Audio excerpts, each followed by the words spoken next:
नमस्कार, आप देख रहे हैं न्यूज 18 बिहार झारखंड। मैं हूं आपके साथ रुचिका राज। इजराइल और हमास के बीच युद्ध विराम शुक्रवार से प्रभावी हो गया है और हजारों फिलिस्तीनी अपने घर लौटने के लिए चल पड़े हैं। साथ ही इजरायली सैनिक भी गाजा से लौट रहे हैं। इजरायली सेना ने यह भी कहा है कि हमास के साथ युद्ध विराम समझौता स्थानीय समय के अनुसार दोपहर को प्रभावी हो गया है और सैनिक सहमत तैनाती रेखाओं की ओर वापस लौट रहे हैं।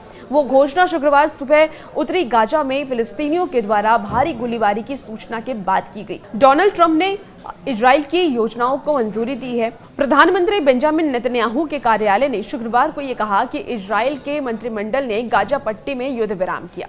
शेष सभी बंधकों और फिलिस्तीनी कैदियों की रिहाई के लिए राष्ट्रपति डोनाल्ड ट्रंप की योजना को मंजूरी दे दी गई है।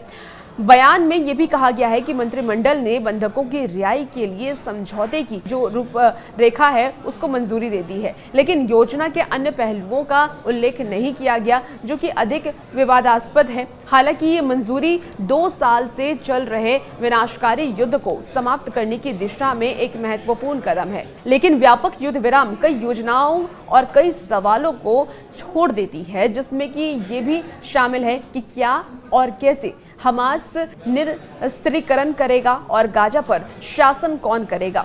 आपको बता दें कि रेड क्रॉस की अंतर्राष्ट्रीय समिति ने यह भी कहा है कि ऑपरेशन के पैमाने और गति को देखते हुए बंधकों और कैदियों की अपेक्षित रिहाई पिछले कई सालों की तुलना में अधिक चुनौतीपूर्ण होगी। आईसीआरसी के मुख्य प्रवक्ता ने यह भी कहा है कि हालांकि समूह से गाजा से बंधकों को रिहाई और इजराइल से फिलिस्तीनी कैदियों की रिहाई में भूमिका निभाने की उम्मीद है, लेकिन अभी तक ये नहीं बताया गया है कि रिहाई कब, कैसे और कहां होगी। और भी ऐसी वीडियोस के लिए आप बनी रहिए न्यूज 18 बिहार झारखंड के साथ।